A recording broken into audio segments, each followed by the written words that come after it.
Sahabat Pijar TV, terima kasih sudah klik video YouTube ini. Kiranya kebenaran firman yang saudara dapatkan menerangi kehidupan saudara. Untuk mudah menyaksikan video-video lainnya dan mendapatkan update dengan cepat, klik subscribe. Jangan lupa, berkat Tuhan jangan disimpan sendiri. Klik tombol share di bawah dan bagikan video ini ke sebanyak-banyaknya orang yang saudara kenal. Salam terang bagi Indonesia.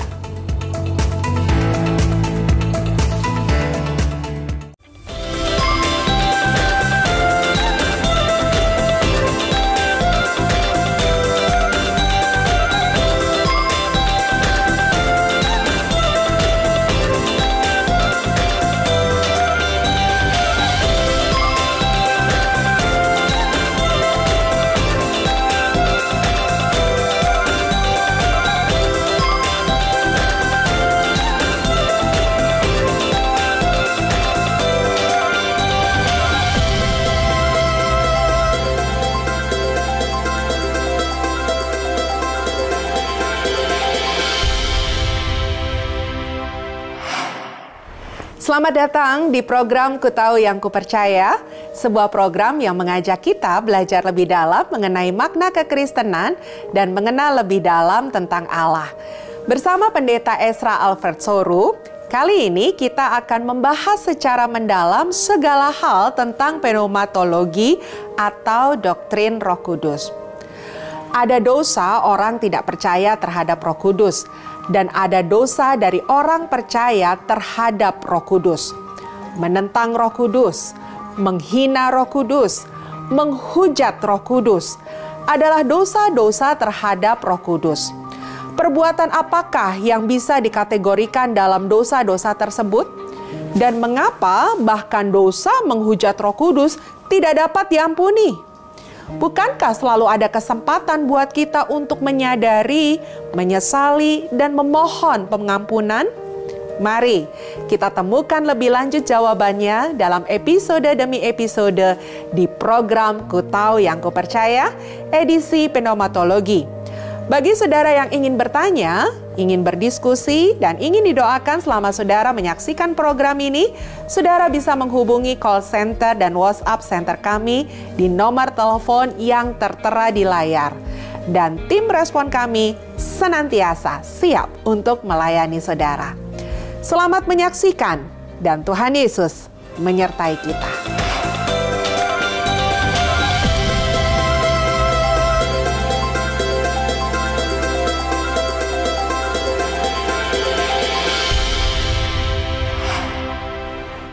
Shalom, salam sejahtera buat semua pemirsa Pijar TV di mana saja berada. Saya Pendeta Ezra Soru hari ini bersuka cita karena bisa menjumpai Anda kembali dalam program pengajaran iman Kristen Ku Tahu Yang Ku Percaya.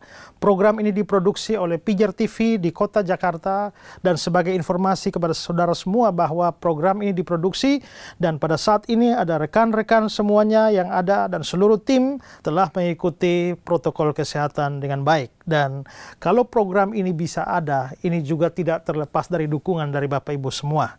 Ada yang memberikan dukungan secara doa dan juga ada yang memberikan dukungan dana sehingga program ini bisa diproduksi. Terima kasih untuk semuanya itu. Dan kita sedang berada pada kelas pneumatologi, doktrin Roh Kudus.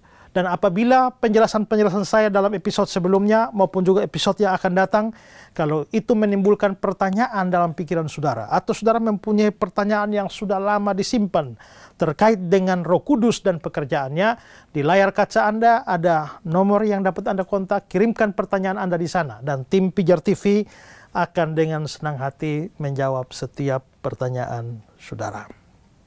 Baik saudara-saudara, kita ada di kelas doktrin Roh Kudus dan kita sudah bahas banyak hal tentang Roh Kudus, dan hari ini kita akan bahas satu lagi topik khusus, yakni soal dosa-dosa terhadap Roh Kudus.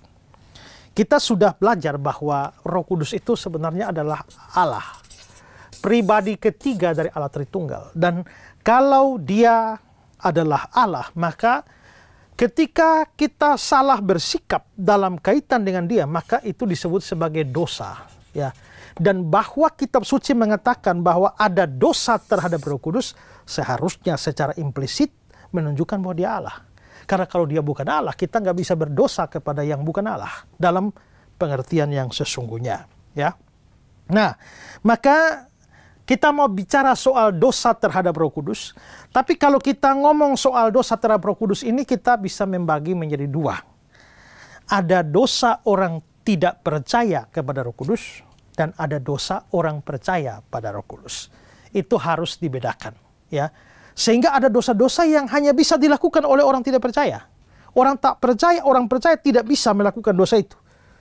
Ada dosa yang bisa dilakukan oleh orang percaya, tapi tidak oleh orang yang tidak percaya, ya. Karena itulah kita membagi pembahasan kita kali ini menjadi dua bagian. Pertama, kita akan bahas dosa orang yang tidak percaya kepada Roh Kudus.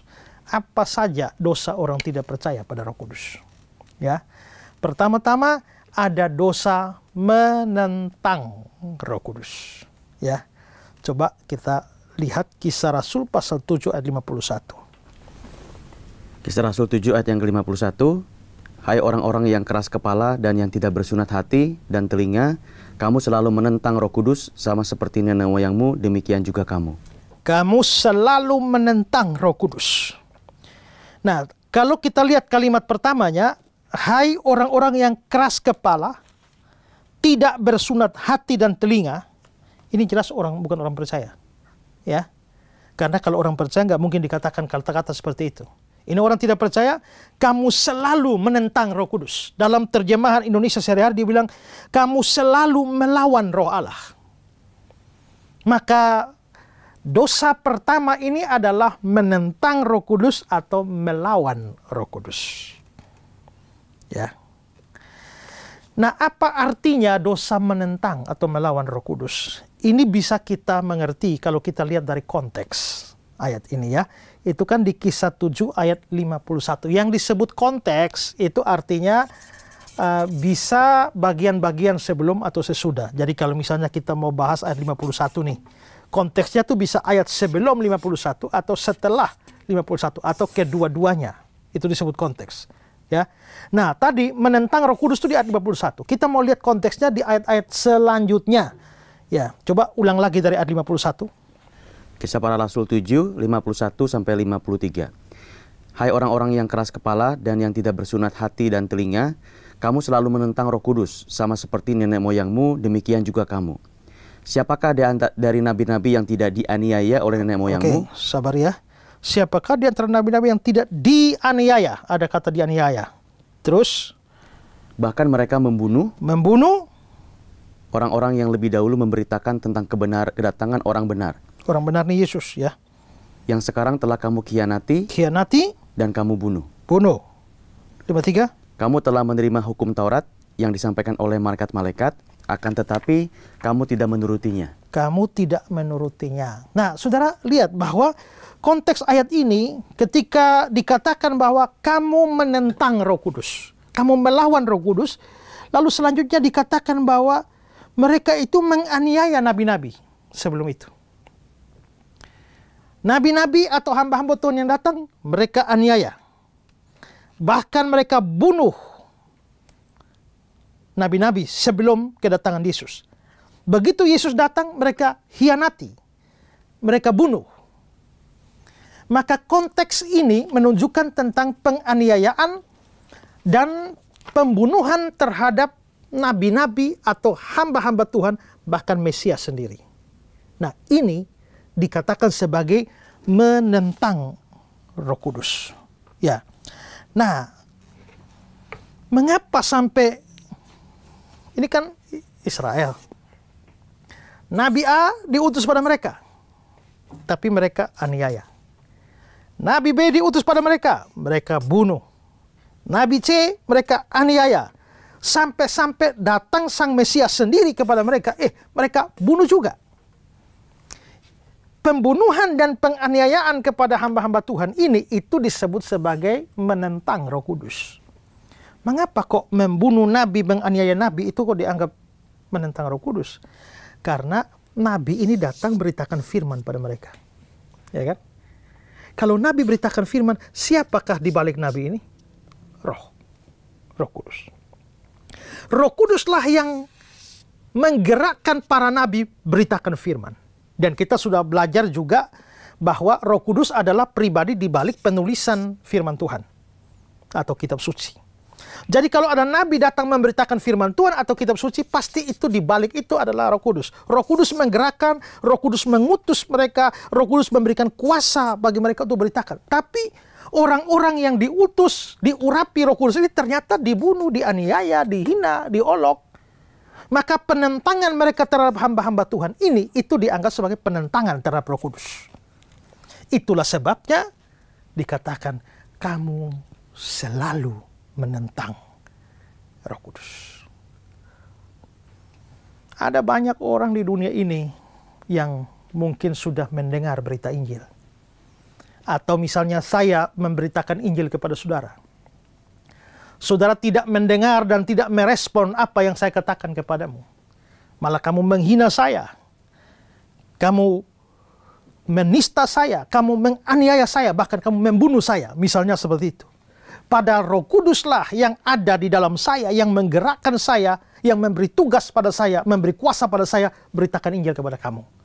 Maka di situ kamu berdosa terhadap Roh Kudus. Karena kamu mengabaikan berita firman yang diberikan oleh Roh Kudus kepada para nabi untuk menyampaikannya. Nah, menolak berita Injil yang disampaikan oleh para hamba Tuhan, ini kan hanya bisa dilakukan oleh orang tidak percaya. Kan orang percaya justru kan menerima berita Injil. Maka orang percaya tidak melakukan dosa menentang Roh Kudus seperti ini. Ya, maka ini dosa dari orang tidak percaya, menentang atau melawan Roh Kudus. Ya, ini dosa pertama.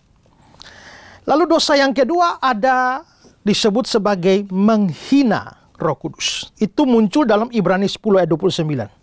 Coba baca. Ibrani 10 ayat 29. Betapa lebih beratnya hukuman yang harus dijatuhkan atas dia yang menginjak-injak anak Allah, yang menganggap najis darah perjanjian, yang menguduskannya, dan yang menghina roh kasih karunia. Menghina roh kasih karunia. Memang di sini tidak dibilang Roh Kudus, tapi roh kasih karunia. Tapi kalau saudara ikut episode-episode sebelumnya, waktu kita bahas soal sebutan-sebutan atau nama-nama, gelar-gelar dari Roh Kudus, kita sudah melihat bahwa Roh Kudus juga disebut sebagai roh kasih karunia. Jadi kalau dikatakan roh kasih karunia ini pasti Roh Kudus. Tapi ada kata-kata menghina roh kasih karunia, itu artinya menghina Roh Kudus. Nah, apa artinya? Lagi-lagi kita perlu melihat konteks. Tapi di sini konteksnya adalah konteks yang jauh lebih luas. Karena ini adalah surat Ibrani, pasal yang ke-10, maka konteksnya yang lebih luas adalah seluruh surat Ibrani. Nah, surat Ibrani itu ditulis oleh sang penulisnya yang masih tidak jelas siapa. Ya, diperdebatkan juga siapa penulisnya. Tapi yang pasti inti surat Ibrani itu begini. Surat Ibrani ini diberikan kepada orang-orang Kristen Yahudi. Kita tahu bahwa gereja muncul pertama di kalangan orang Yahudi. Sehingga banyak orang Yahudi yang akhirnya percaya Yesus dan jadi Kristen. Tapi beberapa dekade setelah itu, mulailah muncul persoalan, ada gelombang murtad yang besar dari kalangan orang Yahudi yang tadinya beragama Yudaisme, agama Yahudi, masuk Kristen, percaya Yesus, tapi ada gelombang keluar dari Kristen secara besar-besaran kembali ke agama Yahudi. Nah, karena ada pengaruh dari Yudaisme, bahwa sebenarnya agama Yudaisme itu mempunyai sejumlah kelebihan, kehebatan, keunggulan daripada Kristen. Jadi mengapa kalian tinggalkan agama Yahudi? Akibatnya banyak orang yang sebelumnya sudah terlanjur masuk Kristen, sekarang balik lagi ke Yahudi. Menghadapi fenomena seperti inilah, maka penulis surat Ibrani menulis surat. Surat Ibrani itu bagi dua saja. Pertama, doktrinal atau apologetik. Yang kedua, praktis. Doktrinal atau apologetik mulai dari pasal 1 sampai pasal 11. Dan mulai pasal 12, ini yang praktis. Ya. Nah, pasal 1 sampai 11 ini intinya adalah karena menganggap bahwa Yudaisme lebih hebat daripada Kristen, maka penulis Ibrani menunjukkan bahwa Kristen lebih unggul. Makanya tema dari surat Ibrani itu adalah lebih besar, lebih baik, lebih sempurna, lebih agung, lebih mulia. Menunjukkan bahwa kekristenan dengan Kristusnya itu jauh lebih sempurna dari seluruh sistem agama Yahudi. Nah, setelah itu baru masuk babak yang kedua. Karena itu jangan murtad. Jangan, kamu sudah percaya Yesus, jangan tinggalkan Yesus lalu balik lagi ke belakang. Itu namanya murtad. Maka kita melihat ada peringatan supaya jangan murtad. Tapi rupanya ada orang-orang tertentu yang memang setelah percaya kepada Kristus mereka balik lagi. Dan mereka tadinya kelihatan begitu merasa Kristus istimewa, sekarang balik lagi dan menjadi tidak percaya kepada Kristus dan menganggap Kristus bukan apa-apa. Nah,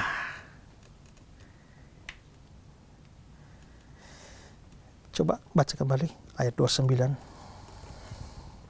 Ibrani 10 ayat 29.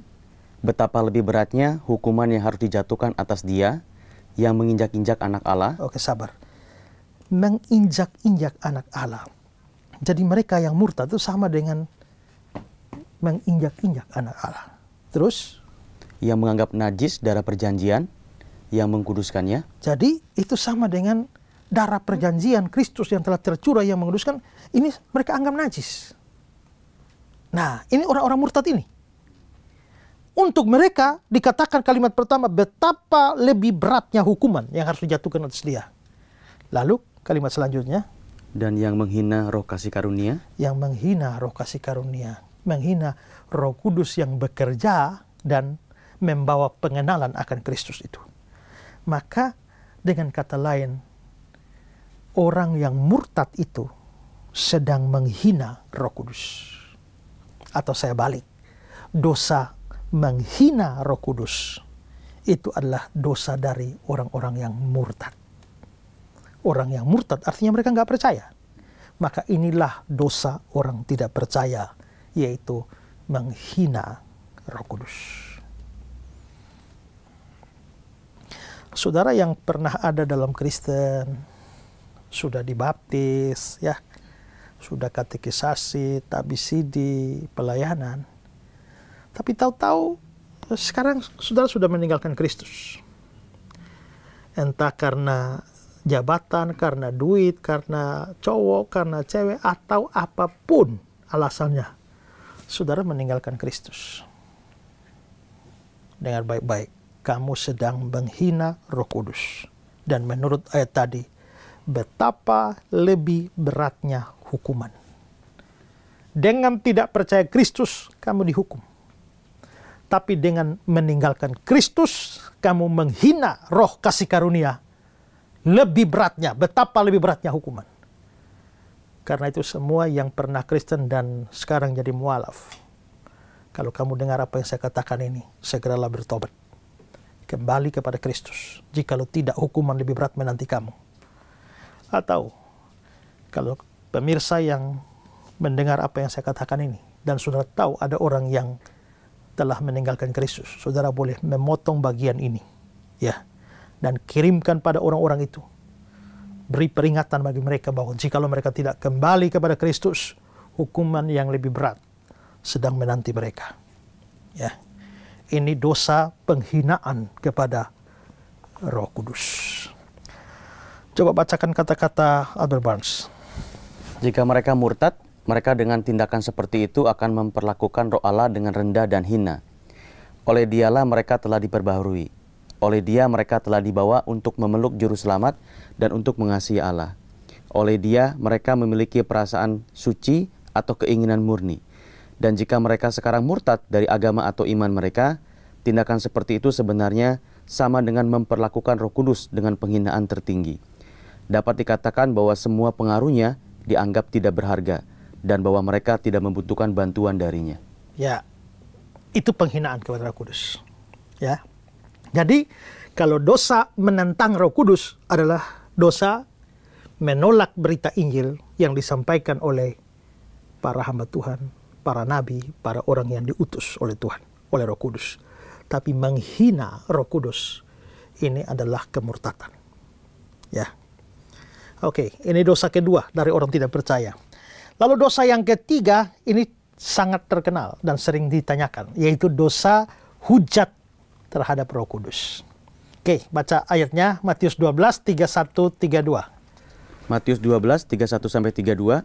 Sebab itu aku berkata kepadamu, segala dosa dan hujat manusia akan diampuni, tetapi hujat terhadap Roh Kudus tidak akan diampuni.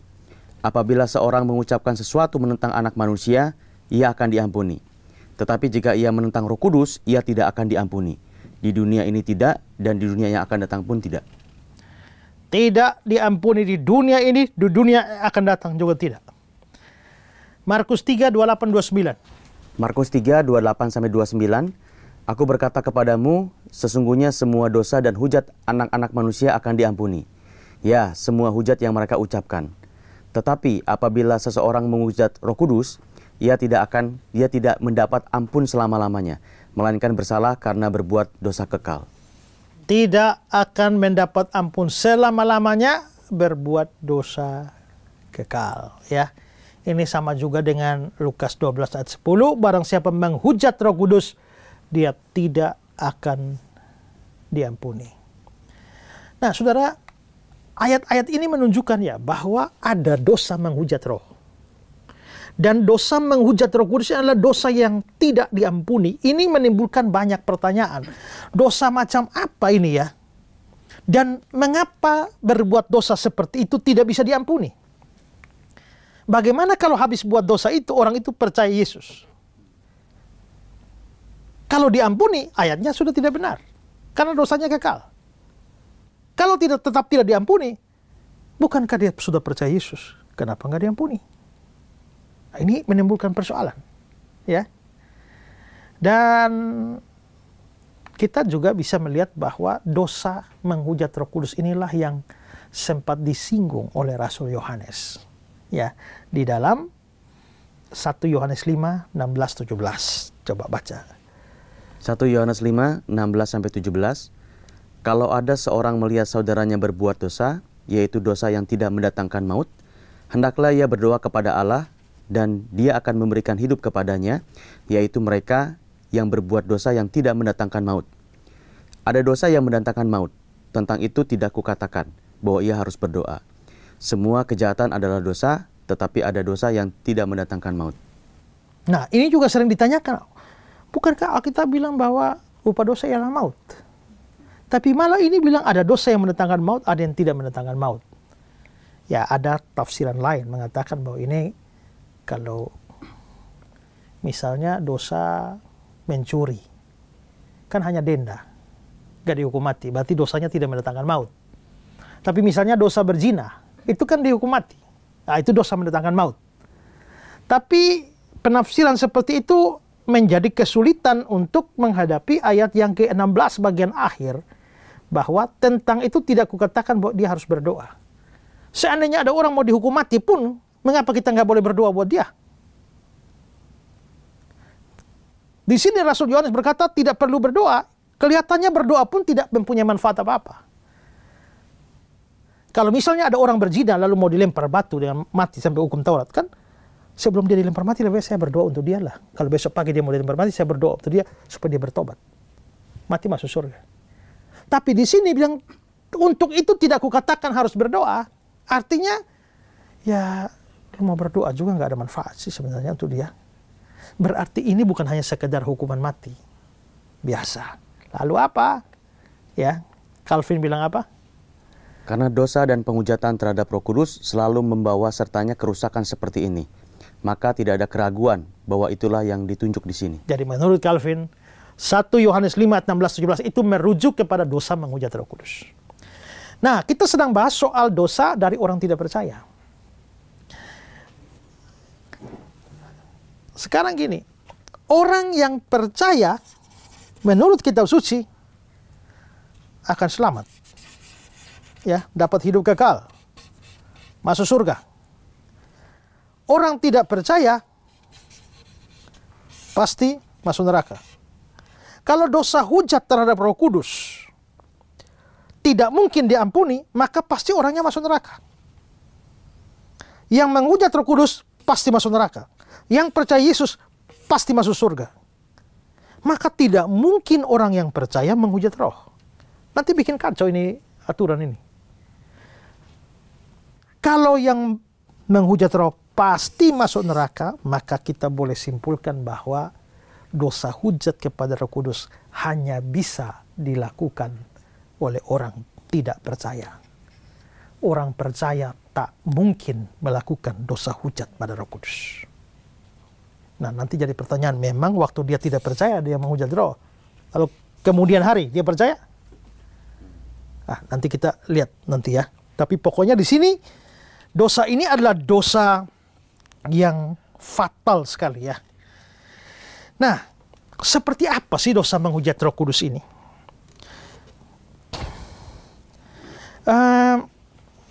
Untuk memahami ini kita harus lihat konteks ya. Kita mengambil contoh saja dalam yang dibicarakan dalam Matius 12. Tadi ya, sudah dibacakan tadi Matius 12 soal dosa menghujat Roh. Nah, tapi kita mau mundur, dilihat dari konteks Matius 12.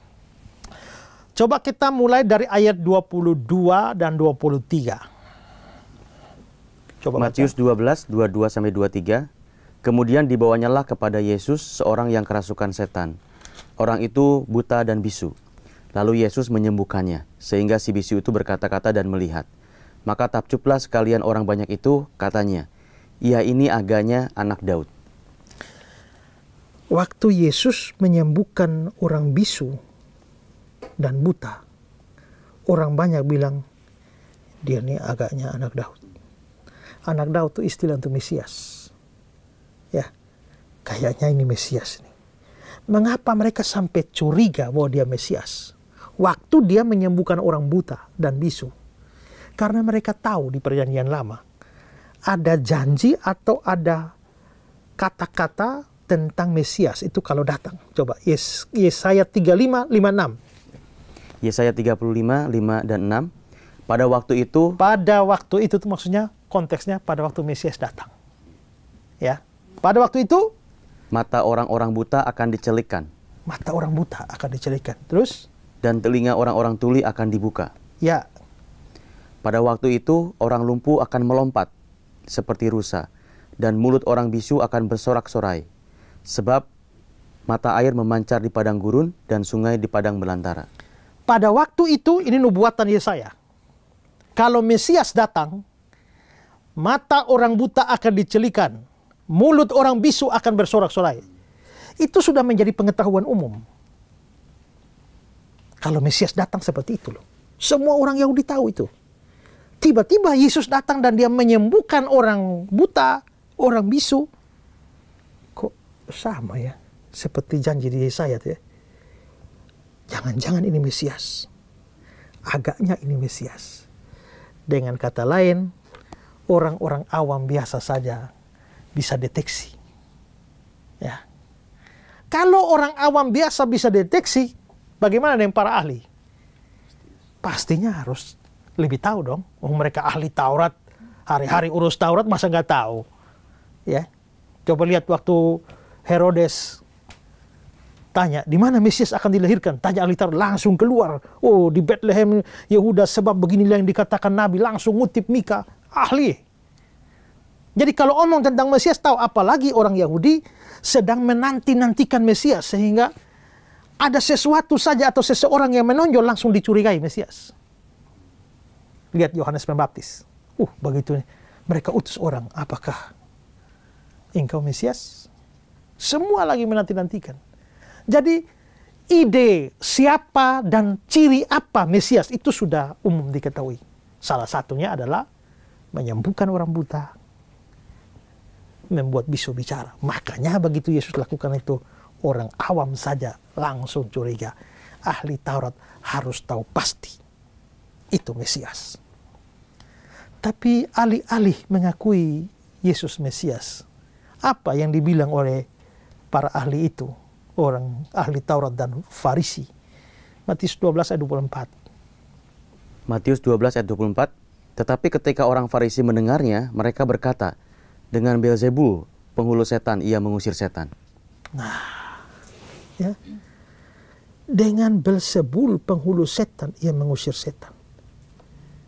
Sebenarnya, kayaknya dalam hati ini mereka percaya loh. Mereka percaya karena itu ciri Mesias loh.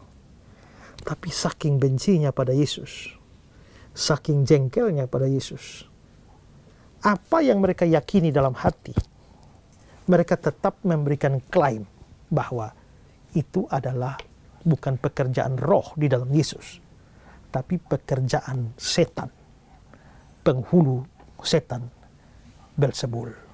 Ya. Ini konteksnya. Nah, begitu mereka tuduh Yesus begitu, Yesus jawab dalam ayat 25-26. Matius 12, 25-26. Tetapi Yesus mengetahui pikiran mereka, lalu berkata kepada mereka, setiap kerajaan yang terpecah-pecah pasti binasa, dan setiap kota atau rumah tangga yang terpecah-pecah tidak dapat bertahan. Demikianlah juga kalau iblis mengusir iblis, ia pun terbagi-bagi dan melawan dirinya sendiri. Bagaimanakah kerajaannya dapat bertahan? Ya, ini kan iblis yang bikin orang buta bisu. Sekarang Yesus usirnya pakai Beelzebul, seperti kata mereka. Kalau itu adalah iblis, lalu Yesusnya ngusir pakai Beelzebul, penghulu setan, iblis usir iblis. Iblis usir setan. Yesus bilang gak masuk akal. Kalau setan lawan setan, iblis versus iblis, ya hancurlah kerajaannya. Kita mau perang lawan Belanda, kita sama kita perang sendiri. Ya hancurlah kita. Ini menunjukkan bahwa setan gak pernah lawan setan. Jadi kalau beliau ini adalah dukun biru, ya, nah berperang lawan dukun hijau, mungkinkah? Di belakang dukun biru ada iblis biru. Ya, di belakang dukun yang sana ada iblis. Mungkinkah dukun biru sama dukun hijau baku sikat? Di permukaan bisa. Ya. Kelihatannya ini dukun biru serang dukun hijau serang balik. Tapi di sini di belakangnya iblis, di sana iblis. Dengan kata lain, dua dukun ini juga lagi ditipu oleh iblis. Mereka perang, tapi mereka dua perang, tapi iblis di balik ini dan iblis di balik sana ketawa. Karena iblis dan iblis berteman. Ya. Jadi omong kosong kalau dukun lawan dukun. Omong kosong kalau menghadapi kuasa gelap, saudara pakai kuasa gelap. Banyak kan begitu di kampung-kampung. Ya. Satu orang disantet oleh satu dukun, lalu dia sewa dukun lain tuh nyantet lagi, balik lagi. Ya, kalian santet menyantet, tapi setannya tertawa. Karena setan tidak bisa lawan setan. Itu kata-kata Yesus sendiri. Dan masuk akal. Ya. Nah, lalu selanjutnya di ayat 27. Yesus bilang apa? Matius 12 ayat 27. Jadi jika aku mengusir setan dengan kuasa Beelzebul, dengan kuasa siapakah pengikut-pengikutmu mengusirnya? Sebab itu merekalah yang akan menjadi hakimmu. Jadi di sini Yesus anggap, kamu orang Farisi nuduh saya begitu, kalian tidak konsisten. Nah, rupanya pada zaman itu juga ada praktek eksorsis seperti itu, ya, pengusiran-pengusiran setan seperti itu. Dan orang Farisi mengakui bahwa orang-orang itu, para eksorsis itu mengusir setan dengan kuasa Allah. Mereka akui itu. Tapi anehnya begitu Yesus melakukan itu, kok mereka nuduh dilakukan dengan penghulu setan. Kalian tidak konsisten waktu menuduh aku seperti itu, kata Yesus, kira-kira gitu ya. Lalu ayat 28 Yesus mulai menyatakan bahwa dia mengusir setan bukan dengan Beelzebul, tapi dengan kuasa roh Allah. Ayat 28. Matius 12, 28-30. Tetapi jika aku mengusir setan dengan kuasa roh Allah, maka sesungguhnya kerajaan Allah sudah datang kepadamu. Atau bagaimanakah orang dapat memasuki rumah seorang yang kuat dan merampas harta bendanya, apabila tidak diikatnya dahulu orang kuat itu? Sesudah diikatnya barulah ia dapat merampok rumah itu. Siapa tidak bersama aku, ia melawan aku. Dan siapa tidak mengumpulkan bersama aku, ia mencerai-beraikan. Nah, ayat 28, jika aku mengusir setan dengan kuasa roh Allah. Yesus mengkonfirmasi bahwa saya ini usir setan bukan seperti yang kalian bilang dengan penghulu setan. Saya usir setan dengan kuasa roh Allah. Jadi, Roh Kudus, ya, ini dibilang ya, aku mengusir setan dengan kuasa roh Allah. Ini sebenarnya dalam terjemahan yang sesungguhnya kata kuasa ini nggak ada. Jadi harusnya ayat itu berbunyi, aku mengusir setan dengan roh Allah. Berarti roh Allah di dalam Kristuslah yang mengusir setan. Tapi kalian mengatakan aku mengusir dengan kuasa setan, Belzebul, ya. Berarti kalian anggap ini loh, Roh Kudus ini setan. Coba kalau kalian anggap Roh Kudus ini setan, karena memang kalian yakin begitu, nggak apa-apa. Maksudnya nggak apa-apa, nih ya dosa juga ya, tapi nggak apa-apa. Masalahnya kamu sebenarnya yakin bahwa aku Mesias. Dan kamu yakin bahwa aku ngusirnya pakai roh Allah. Kamu yakin itu sebenarnya dalam hatimu. Orang awam saya tahu dan yakin itu loh. Kalian pasti yakin. Tapi aneh sekali bahwa kalian hatimu yakin, tapi masih nuduh begini. Kalian sedang menghujat Roh Kudus. Nah, maka dari situlah langsung Yesus mengatakan kata-kata hujat kepada Roh Kudus. Tidak dapat diampuni. Jadi kalau sudah begitu, artinya orang menghujat Roh Kudus itu gimana artinya? Ya. Artinya sebenarnya di pikirannya ngerti. Yakin. Hatinya yakin. Tapi entah mengapa mulutnya mengeluarkan hujat. Itu sesuatu yang agak tidak masuk akal sebenarnya ya. Rasanya aneh bahwa seorang di hati bilang A, di pikiran bilang A, di hati bilang A, tapi mulut bilang B.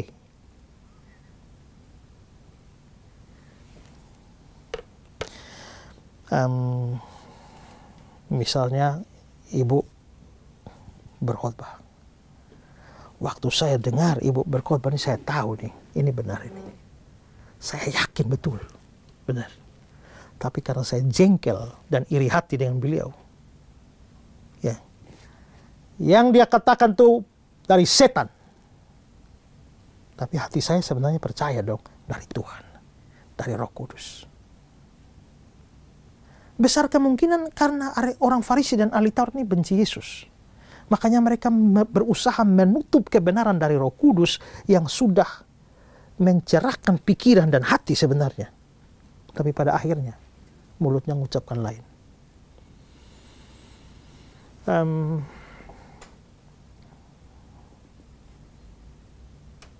Saya pernah ditanya orang, kalau sudah dengar khotbahnya Pendeta Stephen Tong, keras ya. Dan kadang-kadang dalam gejala-gejala tertentu, ya, ketika orang mengalami gejala tertentu yang sering dianggap sebagai pekerjaan Roh Kudus, Stephen Tong bilang ini dari setan. Enyahlah. Lalu orang pernah bertanya, Stephen Tong anggap itu setan. Tapi kalau seandainya itu bukan dari setan dan itu Roh Kudus, berarti dia telah menghujat Roh Kudus. Tidak. Ini seandainya itu memang Stephen Tong bilang itu dari setan, ternyata Roh Kudus. Stephen Tong salah, berdosa, tapi dia bukan menghujat. Karena memang dia yakin dalam pikiran dan hatinya bahwa itu dari setan, maka dia ngomong, ini dari setan. Salah memang, tapi bukan menghujat. Lain cerita kalau Pak Tong yakin, itu dari Tuhan, ini dari Tuhan, tapi dari setan. Hati dan mulutnya nggak sama. Ya. Nah, itulah yang disebut hujat terhadap Roh Kudus, ya. Jadi yang ditekankan di sini bukan penghinaan terhadap diri dan pribadi Roh Kudus. Penghujatan terhadap diri dan pribadi Roh Kudus, tapi terhadap pekerjaan Roh Kudus. Ya. Oke, coba baca kata-kata dari De Heer. Apa yang dimaksudkan dengan menghujat Roh Kudus menjadi jelas dari dalam ucapan orang Farisi bahwa Yesus bekerja sama dengan iblis. Jikalau kita sadar bahwa di dalam peristiwa-peristiwa tertentu ada pekerjaan Roh Kudus, dan namun demikian, demi mempertahankan kemauan kita sendiri, kita berani mengatakan bahwa pekerjaan Roh Kudus itu adalah pekerjaan iblis, maka kita menghujat Roh Kudus. Ya, jadi lihat ya. Kata-kata itu, jikalau kita sadar bahwa di dalam peristiwa-peristiwa tertentu ada pekerjaan Roh Kudus, berarti kan ngerti nih. Hati, pikiran, ngerti, sadar. Namun demikian, demi mempertahankan kemauan kita sendiri, berani mengatakan, berarti mulutnya lain. Maka disinilah hati dan mulut lain. Ya. Homer Ken. Dosa ini sebagai tindakan mengkaitkan berbagai karya mujizat roh itu dengan kuasa iblis. Ya, mengaitkannya. Ya. Lalu saya berikan beberapa komentar supaya menegaskan apa yang saya jelaskan ini. Coba kata-kata dari Stew. Mengidentifikasikan sumber kebaikan dengan penjelmaan si jahat merupakan kerusakan moral yang tidak dapat dipulihkan oleh sang penjelmaan itu sendiri. Ya, ini dosa besar ini. Ya, makanya Bengel bilang, semua dosa lainnya adalah manusiawi, tetapi dosa yang satu ini adalah setani. Ya, semua dosa lain manusiawi, yang ini setani betul nih ya. Ini dosa besar sekali. Nah, maka dikatakan itulah dosa hujat terhadap Roh Kudus, dan dosa ini tidak bisa diampuni. Dosa ini adalah dosa kekal. Ya.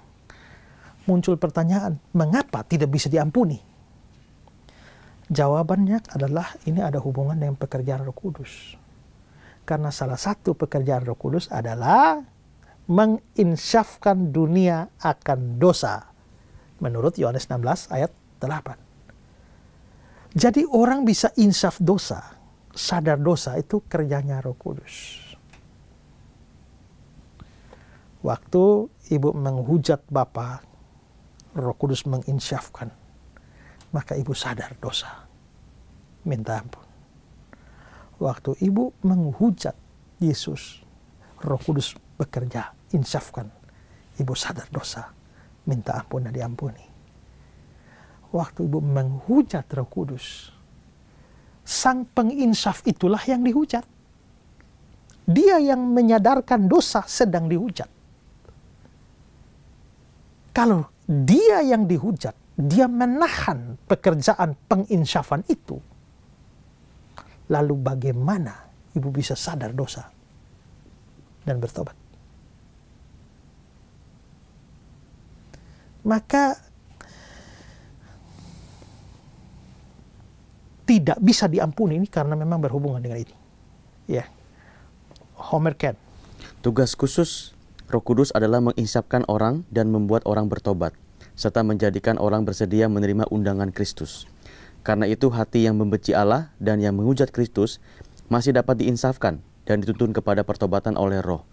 Tetapi orang yang menolak setiap tawaran Roh sama dengan menjauhkan diri dari satu-satunya kekuatan yang dapat menuntunnya kepada pengampunan dosa. Ya, jadi kalau yang lain Roh Kudus bisa nolong, tapi kalau yang dihujat rohnya, terus siapa nolong kamu? Ya. Makanya biasanya orang yang menghujat roh itu nggak sadar dosanya. Ya. Saya punya seorang sepupu. Dia nggak mau pernah ke gereja. Lama kan ke gereja. Lalu satu hari saya nanya dia, kenapa nggak gereja? Aduh, percuma saya ke gereja. Kenapa? Karena biar saya mau ke gereja bagaimanapun saya tetap masuk neraka. Loh, kok bisa yakin masuk neraka? Iya, saya yakin masuk neraka. Kenapa yakin masuk neraka? Karena Alkitab bilang, siapa menghujat Roh Kudus tidak bisa diampuni. Yang menghujat Roh Kudus tidak bisa diampuni. Yang saya lakukan ini bukan hanya Roh Kudus. Bapa, Anak, Roh Kudus saya hujat semua. Hujat satu saja nggak masuk surga, ya. Apalagi dia hujat sampai 3. Lalu saya bilang, Kamu hujat bagaimana? Waktu kamu hujat Bapa, Anak, Roh Kudus, yang kamu lakukan apa? Lalu dia ceritakan bahwa dalam keadaan frustrasi tingkat dewa, ya, dia langsung maki-maki dengan nama binatang semua, ala Bapa, monyet kau, ya, Yesus Kristus, ya, binatang kau, Roh Kudus. Dia pakai nama binatang, maki-maki Bapa, Roh Kudus, Anak, Roh Kudus. Saya telah berbuat dosa besar. Hujat 3 sekalian. Saya pasti masuk neraka. Lalu untuk apa lagi saya ke gereja lagi? Untuk apa pelayanan? Untuk apa berdoa lagi? Sudahlah, ini terima nasib sudah. Lalu saya bilang, saya nanya kamu ya. Waktu kamu maki-maki Bapa, ala Bapa seperti itu, Anak, Roh Kudus, kamu sadar nggak bahwa itu dosa? Sadar. Dosa besar sekali. Saya bilang, memang Alkitab bilang tidak bisa diampuni. Tapi sekarang abaikan Alkitab. Seandainya bisa diampuni, kamu senang nggak? Mau nggak? Ya maulah. Lalu saya bilang, kalau begitu, kamu belum sampai level menghujat roh. Karena kamu masih sadar itu dosa. Dan kamu masih merindukan pengampunan dan pembebasan dari itu. Itu tanda Roh Kudus masih bekerja.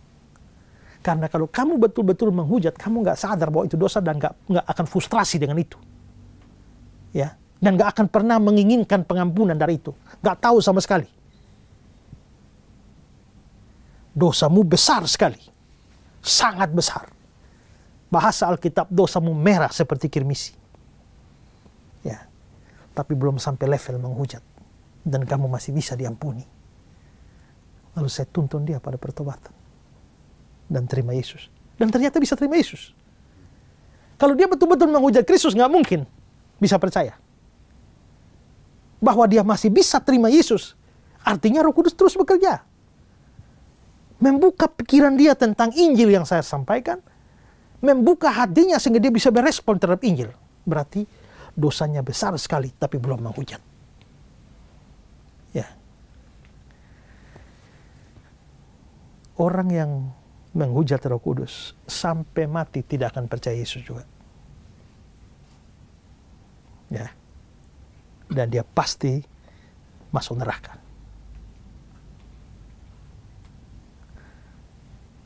Jelas? Jelas. Ya. Oke, pemirsa di rumah, kalau penjelasan saya ini masih membingungkan saudara, ya, silakan saudara boleh bertanya, ya. Bahkan termasuk penjelasan-penjelasan sebelumnya, ya, di layar saudara ada nomor yang tertera di sana. Silakan kirimkan pertanyaan saudara. Tim Pijar TV akan siap menjawab pertanyaan saudara, ya. Dan sekaligus saya mau berterima kasih juga untuk semua pemirsa yang telah mendukung Pijar TV. Sehingga Pijar TV boleh menghadirkan program Ku Tahu Yang Ku Percaya ini untuk Anda sekalian.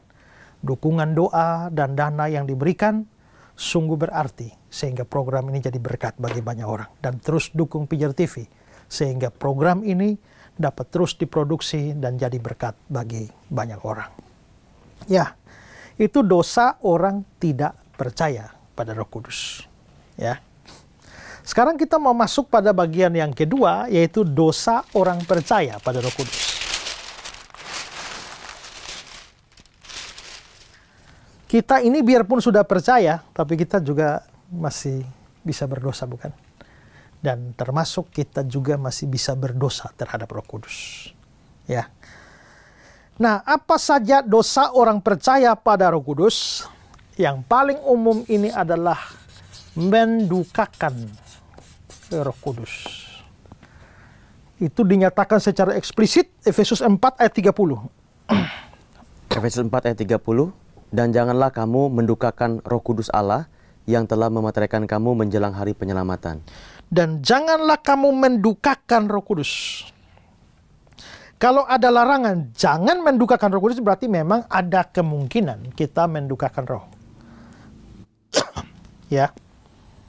Nah, berarti orang percaya, ini kan ada kata-kata mendukakan Roh Kudus yang telah memeteraikan kamu. Gak mungkinlah orang yang gak percaya dimeteraikan, kan? Dalam episode sebelumnya kita bahas pemeteraian. Dan saya sudah ajarkan di sana bahwa Hanya orang percaya yang dimeteraikan. Nah, di sini bilang jangan mendukakan Roh Kudus Allah yang memeteraikan kamu. Kata memeteraikan kamu menunjukkan ini orang percaya. Menjelang hari penyelamatan, yang diselamatkan itu orang percaya.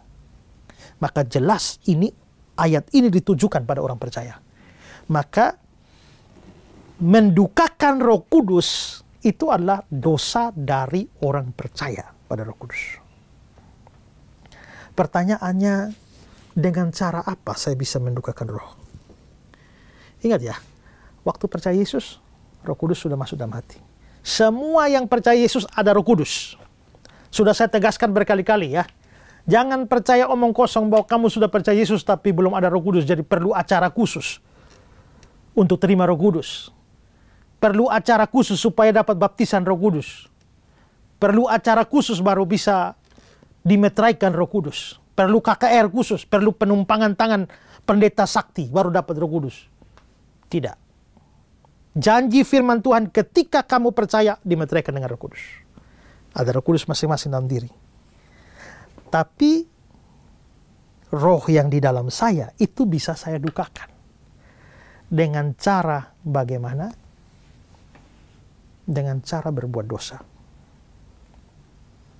Waktu kita berbuat dosa setelah kita percaya, setiap dosa kita mendukakan Roh Kudus. Ya, coba baca kata-kata Barclay.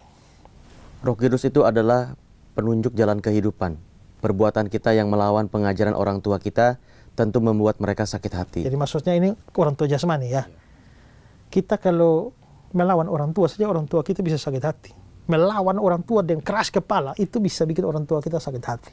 Nah, terus demikian juga perbuatan yang berlawanan dengan bimbingan Roh Kudus tentu mendukacitakan Roh Kudus dan menyedihkan Allah Bapa yang menyampaikan firman-Nya kepada kita melalui Roh Kudus itu. Ya, jadi Roh Kudus ini tinggal di dalam. Membimbing kita, menuntun kita, mengajar kita. Kita sudah lihat pekerjaan-pekerjaan Roh Kudus di dalam kita ya, dalam orang percaya. Mengajar, membimbing, mengurapi, memenuhi, banyak sekali pekerjaannya dalam diri kita. Tapi pada waktu kita melawan, kita mendukacitakan dia. Sekarang kita memperhatikan Mazmur 78. Ayat 40-41 ya. Mazmur 78, 40-41. Berapa kali mereka memberontak terhadap dia di padang gurun dan menyusahkan hatinya di padang belantara.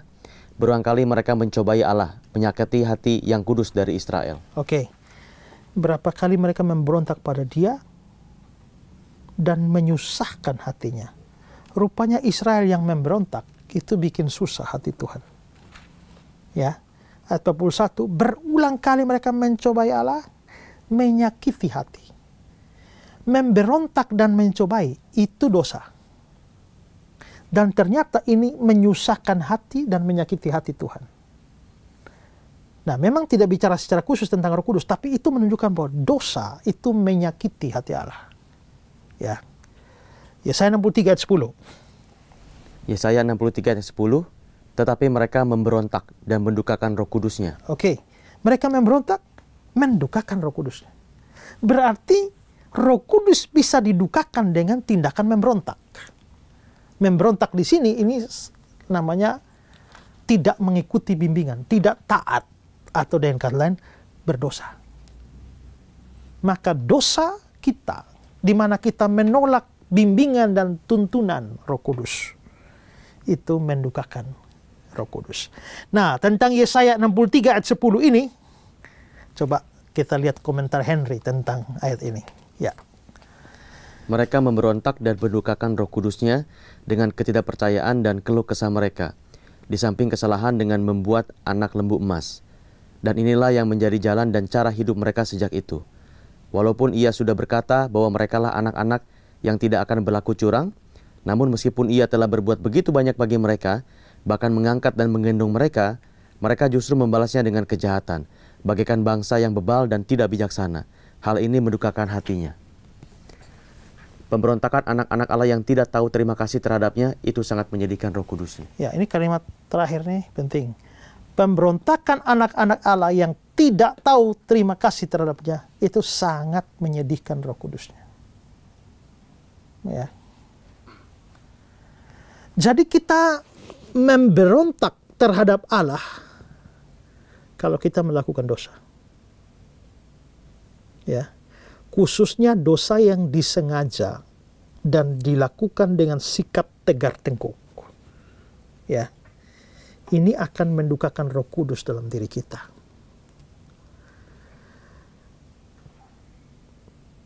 Pendeta Billy Graham itu menulis sebuah buku dengan judul Roh Kudus. Ya. Dan dalam buku itu Billy Graham mengutip seorang yang lain yang namanya Ruth Paxson. Nah, Ruth Paxson ini mengungkapkan nama-nama Roh Kudus atau sebutan-sebutan untuk Roh Kudus, lalu menunjukkan bahwa sikap kita yang berlawanan dengan sebutan terhadap Roh Kudus itu menyebabkan kedukaan pada Roh Kudus. Coba lihat kata-kata Paxson. Kita bisa mengetahui apa yang melukai roh jika kita mempertimbangkan kelakuan kita dalam terang dari kata-kata yang dipakai firman Tuhan untuk melukiskan roh. Roh Kudus adalah roh, satu roh kebenaran. Jadi Roh Kudus itu namanya atau sebutannya roh kebenaran. Ya, terus? Maka apa saja yang palsu, penipuan, dan kemunafikan mendukakan dia. Ya. 2. Roh iman. Maka keraguan-raguan, ketidakpercayaan, kegelisahan, dan kekhawatiran mendukakan dia. 3. Roh kasih karunia. Maka apa saja di dalam kita yang keras, pahit, dengki, tidak ramah, tidak mengampuni atau tidak mengasihi mendukakan dia. 4. Roh kekudusan. Maka segala sesuatu yang tidak bersih, yang mengotorkan atau menghina mendukakan dia. Ya, jadi karena roh disebut dengan banyak sebutan, maka setiap tindakan yang kontras dengan gelarnya itu mendukakan dia. Wow, ini kalau kita lihat begini kayaknya hari-hari ini kita mendukakan Roh Kudus ya. Ya. Walaupun kita sudah percaya. Ya. Tapi saya pikir hidup kita nih banyak kali mendukakan Roh Kudus. Padahal Roh Kudus itu penghibur kita, penolong kita, pembela kita, penasihat kita, tapi dialah yang kita dukakan.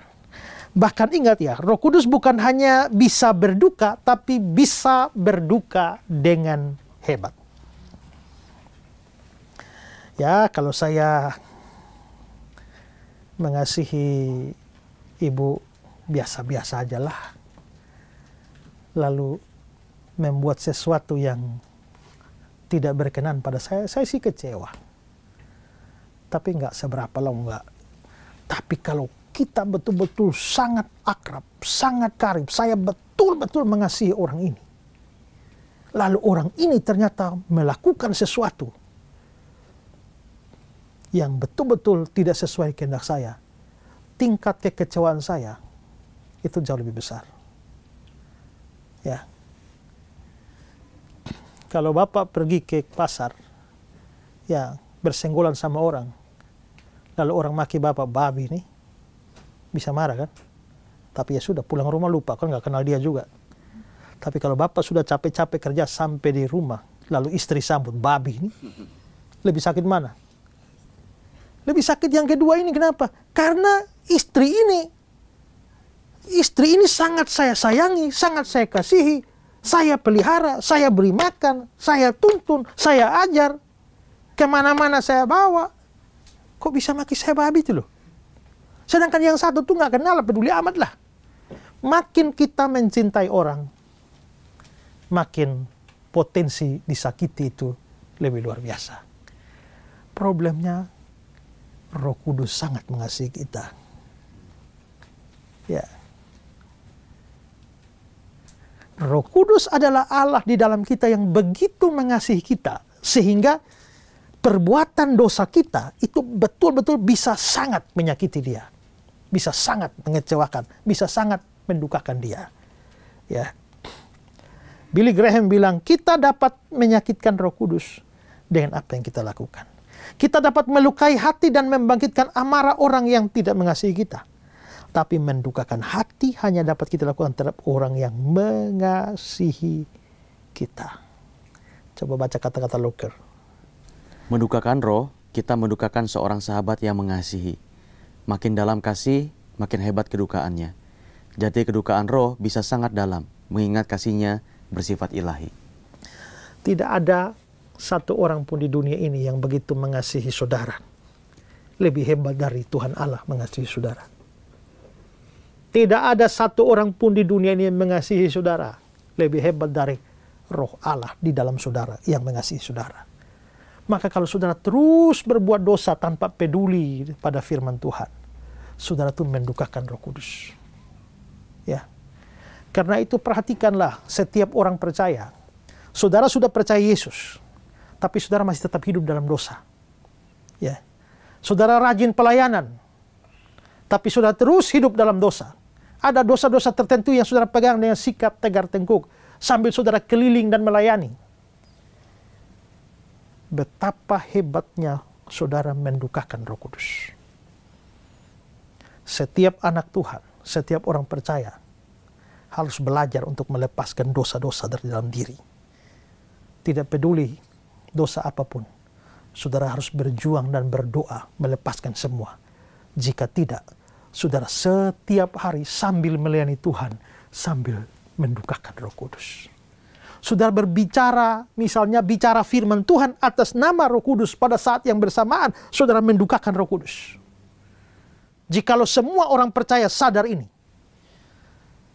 maka kita akan terus berwaspada terhadap dosa.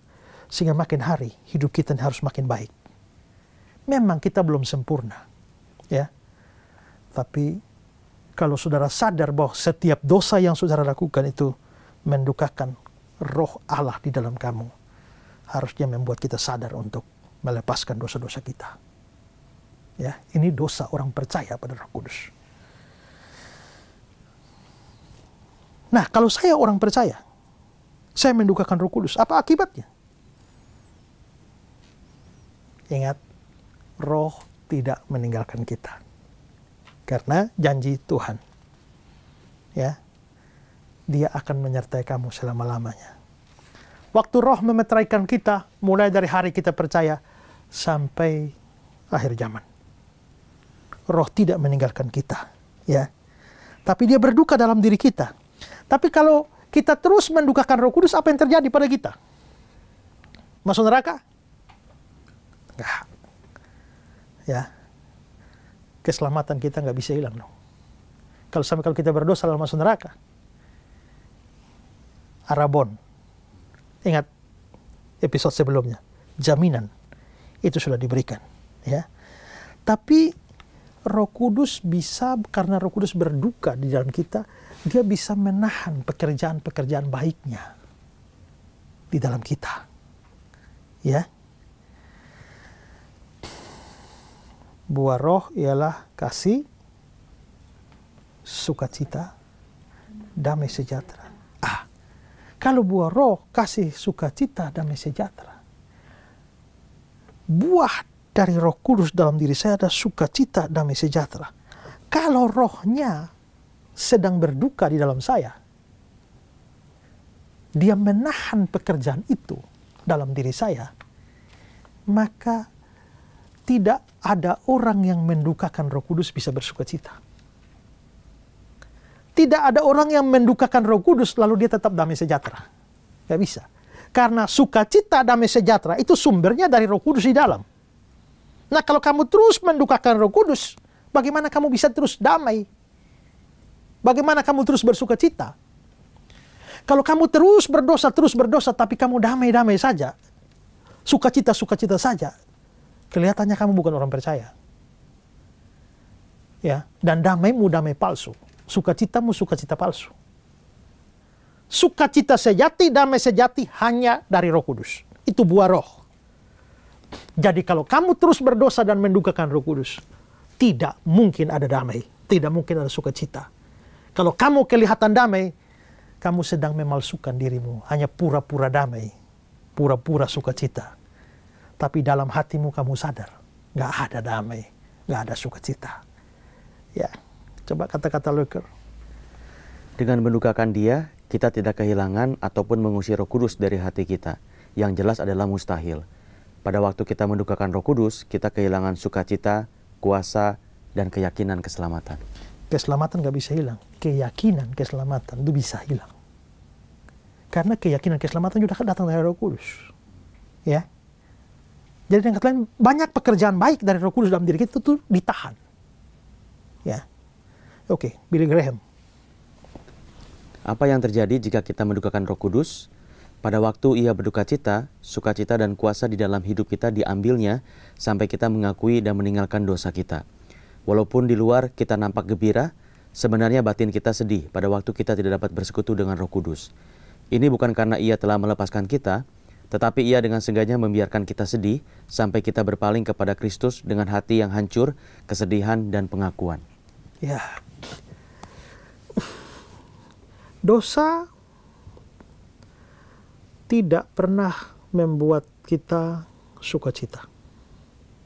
Kalau ada orang bersukacita karena dosa, atau terus bergembira walaupun dia berdosa, pasti bukan orang percaya. Percayalah, kalau Bapak orang percaya sungguh-sungguh, begitu Bapak berdosa, bisa pura-pura baik, aman-aman, tapi jauh di hati itu nggak bisa berbohong. Ya. Semua orang yang percaya sungguh-sungguh akan sadar akan hal ini. Ya.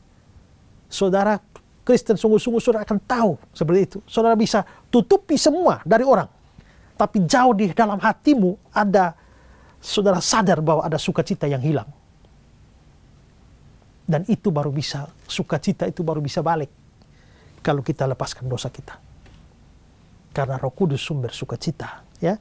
Kita mari ambil contoh tentang Daud. Daud berdosa. Dia orang percaya sungguh-sungguh ya. Tidak ada kita yang meragukan iman Daud. Kesungguhannya kepada Allah. Allah pernah mengurapi dia dengan Roh Kudusnya. Ya. Tapi dia jatuh dalam dosa. Berzina dengan Batsheba. Membunuh Uria. Dan untuk beberapa saat dia diam. Sembunyi. Tidak ada orang tahu. Tapi batinnya tidak bisa berbohong. Apa yang dia alami? Mazmur 32. Mazmur 32 ayat 3-5 dan 11. Selama aku berdiam diri, tulang-tulangku menjadi lesu, karena aku mengeluh sepanjang hari. Sebab siang malam tanganmu menekan aku dengan berat. Sumsumku menjadi kering, seperti oleh teriknya musim panas. Ya, jadi ini frustrasi nih ya. Gak tenang ini ya. Tulang-tulang menjadi lesu, mengeluh sepanjang hari. Siang malam tanganmu menekan aku dengan berat. Rasanya Tuhan tekan dia. Gak ada sukacita, gak ada kegembiraan. Sampai dia mengaku dosa. Apa yang terjadi waktu dia mengaku dosa? Ayat 5. Dosaku kuberitahukan kepadamu, dan kesalahanku tidaklah kusembunyikan. Aku berkata, aku akan mengaku kepada Tuhan pelanggaran-pelanggaranku, dan engkau mengampuni kesalahan karena dosaku. Ya, begitu dia mengaku dan dapat ampun, sesuatu terjadi. Ayat 11. Bersukacitalah dalam Tuhan, dan bersorak-soraklah, hai orang-orang benar. Bersorak-sorailah, hai orang-orang jujur. Nah, begitu mengakui, sukacita datang. Sudah bisa bersorak-sorai. Ya. Nah, maka di sini kita bisa lihat bahwa pada waktu kita membereskan dosa secara otomatis, Roh Kudus menjadi tidak berduka, dan sukacita damai kita kembali. Ya. Loiker. Apa yang tidak boleh kita lupakan adalah bahwa dalam mendukakan roh, kita juga mendukakan diri sendiri. Betul ya?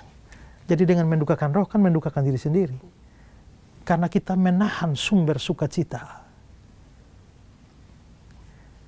Kalau kita mendukakan roh, kita nggak bisa bersukacita. Biarpun di gereja kita menyanyi, sungai sukacitamu mengalir dalamku. Tapi kita tahu nggak ada. Kita sadar nggak ada. Kita akui nggak ada. Ya. Jika kita membuat roh yang mengasihi itu sedih, pantulan dari kesedihan seperti itu akan terasa dalam perasaan kita sendiri. Sebaliknya dalam menyenangkan Dia, kita sendiri akan dipenuhi dengan kesenangan. Betapa indahnya sukacita dari Roh Kudus memenuhi hati dan pikiran kita. Jangan tukar semua itu dengan kesenangan-kesenangan duniawi. Karena itu setiap saudara yang sedang menikmati kesenangan karena dosa, saya yakin kalau saudara orang percaya di hatimu, kamu tidak bisa bohong. Ada kekeringan di dalam hatimu. Lepaskan dosa itu, buang dosa itu. Kamu akan merasakan sukacita ilahi, sukacita karena Roh Kudus, damai sejahtera dari Roh Kudus pasti akan memenuhi hatimu. Hidupmu akan jauh lebih memuliakan Allah. Pikirkan itu. Ya, ini dosa mendukakan Roh Kudus. Oke, ada dosa lain dari orang percaya. 1 Tesalonika 5 ayat 19. 1 Tesalonika 5 ayat 19, janganlah padamkan roh. Janganlah padamkan roh. Artinya kita bisa memadamkan roh. Maka di sini memadamkan roh ini dosa yang kedua dari orang percaya, ya. Nah, kata padam itu secara implisit menunjukkan bahwa Roh Kudus itu api. Ya. Api Roh Kudus, api Roh Suci bakar hatiku. Ya. Kita sudah bahas ya simbol-simbol Roh Kudus dan salah satunya itu adalah api. Jadi makanya menurut Locker, Moffat menerjemahkan ungkapan ini, jangan pernah memadamkan api dari roh. Ya. Nah, sama seperti dosa mendukakan Roh Kudus ini tidak membuat Roh Kudus meninggalkan kita, maka dosa memadamkan roh itu juga tidak membuat Roh Kudus itu meninggalkan kita. Tidak. Locker berkata, kita dapat memadamkan api dari roh dalam hati kita sendiri. Harus dimengerti dengan jelas bahwa pemadaman roh tidak ada hubungannya dengan pengeluaran dia dari kehidupan kita. Tindakan seperti itu mustahil, maksudnya kasih keluar roh itu mustahil. Karena dengan masuknya ia ke dalam diri kita, dia menjadi penghuni kita yang kekal. Pemadaman itu hanya berhubungan dengan manifestasi dan kehadiran dan kuasa roh. Karena itu Roh Kudus seperti api menyala. Nggak bisa ada kita yang betul-betul mutlak memadamkan roh, artinya sampai roh mati. Nggak bisa. Ya, jadi pemadaman roh itu tidak bersifat mutlak. Maksudnya karena tindakan-tindakan tertentu dari kita, maka roh dalam tanda petik sepertinya padam. Tapi padam dalam arti sungguh-sungguh nggak bisa. Ya. Nah, apa yang dimaksudkan dengan memadamkan roh? Ya. Sepertinya memadamkan roh ini ada hubungan dengan pelayanan, ya. Coba kata-kata Locker dibaca. Manusia sebagai seorang pelayan bisa memadamkan roh. Ya. Kita ini kan waktu percaya kan ditugasi Tuhan untuk pelayanan, ya. Kamu harus melayani. Nah, kelihatannya pekerjaan pelayanan ini sama seperti kita lagi menyalakan api.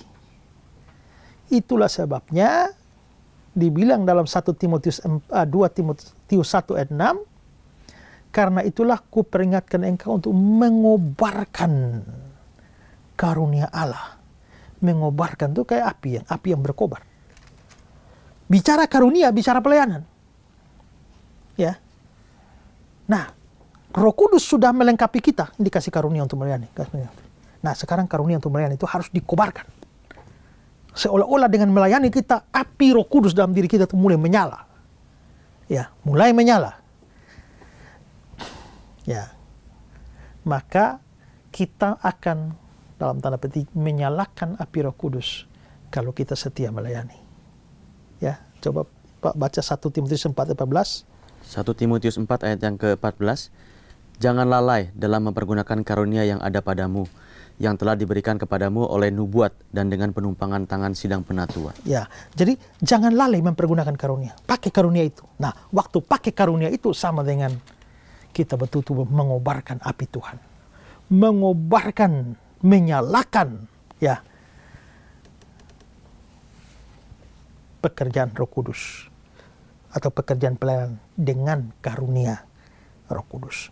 Maka kalau dikatakan memadamkan roh, ini pasti ada kaitan dengan pelayanan. Ya, ini pasti ada kaitan dengan pelayanan. Kalau begitu, saya bisa memadamkan roh. Nah, ginilah. Waktu saya percaya, Roh Kudus berikan saya karunia. Saya harus kobarkan ini. Maka api Roh Kudus dalam saya harus menyala dalam pelayanan. Ini menyala, menyala, menyala, menyala, menyala, menyala. Semua menyala. Saya bisa padamkan. Pertama, punya ibu menyala, saya yang padamkan. Punya bapak menyala, saya padamkan. Berarti saya bisa memadamkan api itu di dalam diri orang lain. Tapi yang punya saya yang lagi nyala juga bisa saya padamkan. Berarti saya bisa memadamkan juga api di saya. Maka pemadaman itu bisa terjadi pada diri orang Kristen lain atau pada diri sendiri. Oke. Saya bisa memadamkan api itu di dalam diri saudara-saudara yang lain. Bagaimana caranya? Ya. Itu bisa dengan cara mematahkan semangat, memadamkan semangat mereka dalam pelayanan hanya karena kekurangan, kelemahan. Misalnya ya Pak ya, saya ini pengkhotbah hebat. Lalu saya sekarang mau, Bapak juga baru belajar berkhotbah. Akhirnya Bapak tampil dan berkhotbah. Tapi karena saya sebagai senior dan sudah melalang buana dengan khotbah. Khotbah macam apa itu kamu tuh ya? Ya. Tafsiranmu ngawur sekali tuh. Berhenti khotbah lah kalau begini. Belajar sana lah baru khotbah. Khotbah kayak tidak berkualitas sama sekali tuh ya. Kamu cocok khotbah di monyet-monyet sana sajalah. Patah arang memang kan? Iya Pak. Waduh, kok digitukan nih? Padahal api ini baru mau menyala. Langsung Pak Esra datang bawa air 1 ember. Ya, disiram. Habislah dia. Trauma bisa jadi gak mau khotbah sampai mati. Ya kan? Dan banyak orang yang atas nama atau menyebut diri atau menganggap diri senior pelayanan tanpa mereka sadar. Mereka telah mematikan api itu, memadamkan api itu dalam diri orang Kristen lain yang baru saja mau bertumbuh. Ya. Pernah ngalamin? Ya. Pernah memadamkan? Ini bahayanya adalah kalau kita sudah merasa diri senior dan sudah rasa diri hebat. Lalu tahu-tahu lihat yang baru kroco-kroco, yang baru muncul begini ya. Bayangkan kalau ada pemain musik yang sudah senior sampai ini. Tiba-tiba dia hadir dalam satu gereja dan ini yang nyanyi ini fals. Ya, kalau memang harus diberi masukan ya, nasihat. Tapi kalau dengan kata-kata yang begitu kasar dan keras yang sifatnya menghina, orang tobat melayani. Ya, mending saya nggak melayani dia daripada dihina-hina kayak begini. Ya, itu kita memadamkan api itu pada orang lain. Dia khotbah ini bukan ajarkan ajaran sesat. Kalau ajaran sesat saya gitu kan ya oke lah. Ini ajarannya benar, hanya mungkin karena namanya junior ya kan, namanya baru belajar, ngomongnya masih salah-salah. Ya dituntun lah gimana, bukan kayak begitu tuh ya. Satu laut disiram di sini matilah, padahal baru pelita baru mau nyala, ya. Nah, itu memadamkan roh pada diri orang lain, ya. Oke, kata-kata Luker. Kita bisa memadamkan api dari roh dalam hati orang lain.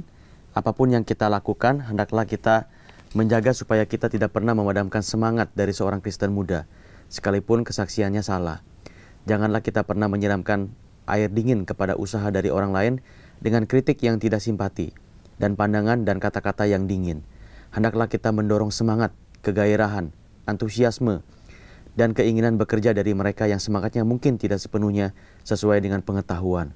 Apakah kita menyadari bahwa lidah kritikan bisa memadamkan lidah api? Wah, kalimat ini bagus ya. Apakah kita sadar bahwa lidah kritikan bisa memadamkan lidah api? Ya. Ini perlu diperhatikan oleh saudara yang terlalu senang dengan kritik. Kritik itu penting, tapi ada satu istilah itu namanya hypercriticism. ini kritik, ini penting, tapi ini hyper. Jadi orang yang hyper kritik ini adalah dia selalu saja menemukan bahan untuk mengkritik. Ya. Kamu harus begini, gini, gini. Ayo, sudah begitu pun masih kritik juga. Kamu sudah masih ada lagi. Dan orang ini menikmati kritik. Dan menyenangi kritik demi kritik. Kalau saya ada hypercriticism, saya kritik ibu bukan karena kebaikan ibu.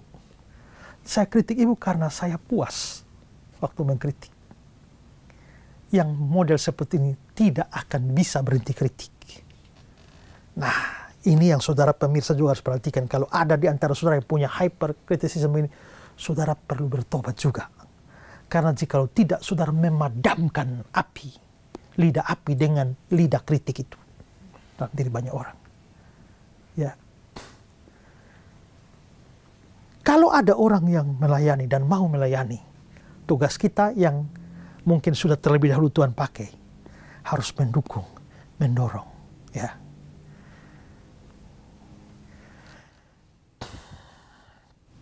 Saya ini seorang penulis. Tiap kali saya khotbah, saya nulis.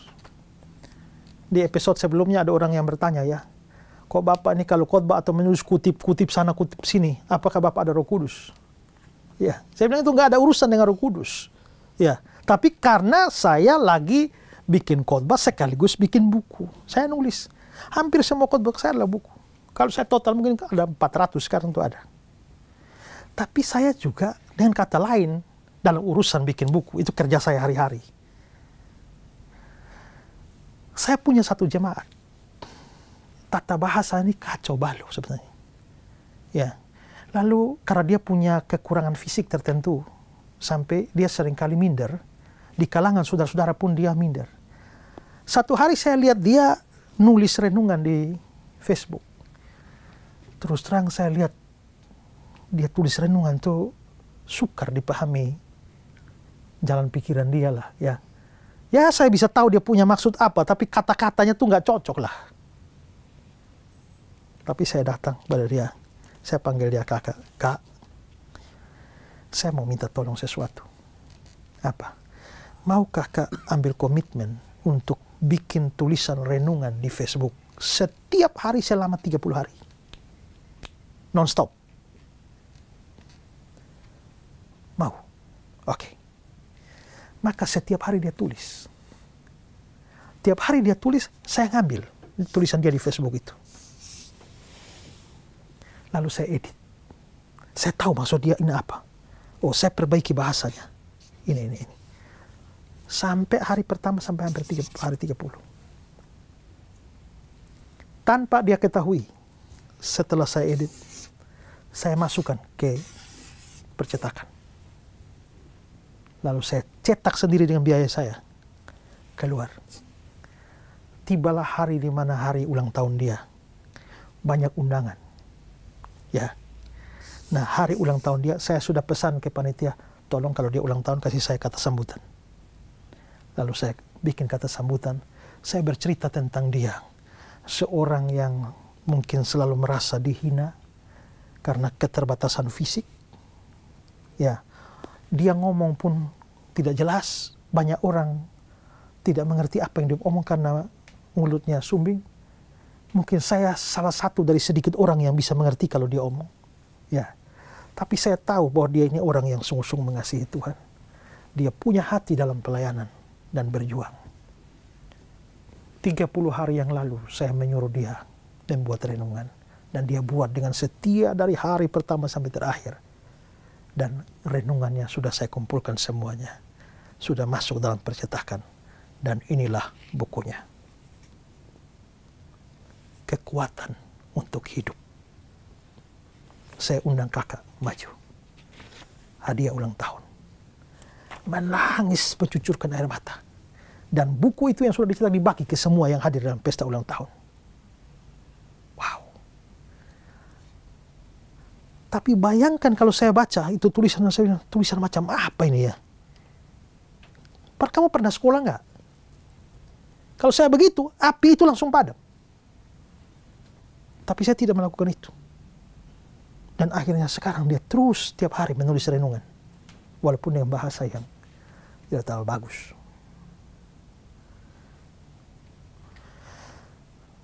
Saya lihat satu teman. Kok kalau bikin status Facebook tuh kok bagus ya? Kayaknya kata-kata dia tuh kayak menghibur sekali ya. Nggak biasa lah. Saya panggil dia. Saya minta tolong kamu bikin renungan harian. Ya. Saya minta 30. Tapi apapun renungan dan teks Alkitab yang kamu ambil, tolong bikin aplikasi untuk orang sakit. Lalu dia tulis.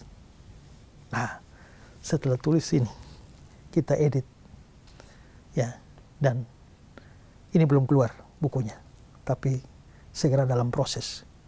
Bukunya akan dengan judul Untuk Saudaraku yang Sakit. Maksud saya, cetak banyak-banyak. Lalu, pergilah pelayanan di rumah sakit. Kunjungi pasien demi pasien. Nih, bagi buku ini. Setiap hari bayangkan, dia mungkin tidak sampai 1 bulan, tapi dia mungkin 10 hari di rumah sakit. Tiap hari dia baca sedikit. Firman yang dibaca, renungannya untuk orang sakit. Penerapan untuk orang sakit. Penerapan untuk orang sakit.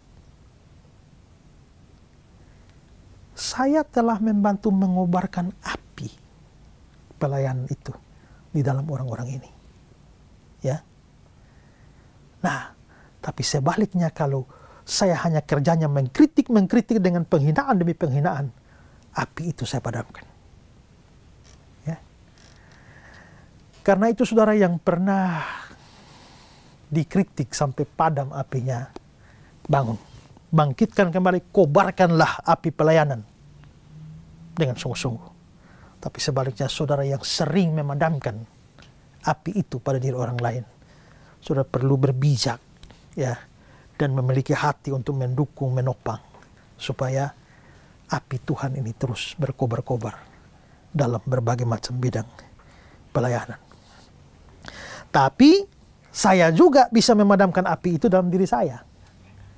Nah, kalau sebaliknya yang dari tadi, kalau tadi saya bisa memadamkan orang, tapi kalau sekarang saya juga bisa dipadamkan oleh orang.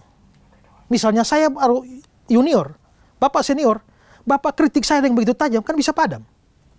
Tapi kalau saya sadar jangan padamkan dalam diri saya, terserah Bapak mau kritik bagaimana. Pokoknya api ini harus terus berkobar. Jangan membiarkan orang lain memadamkan api di dalam dirimu. Ya.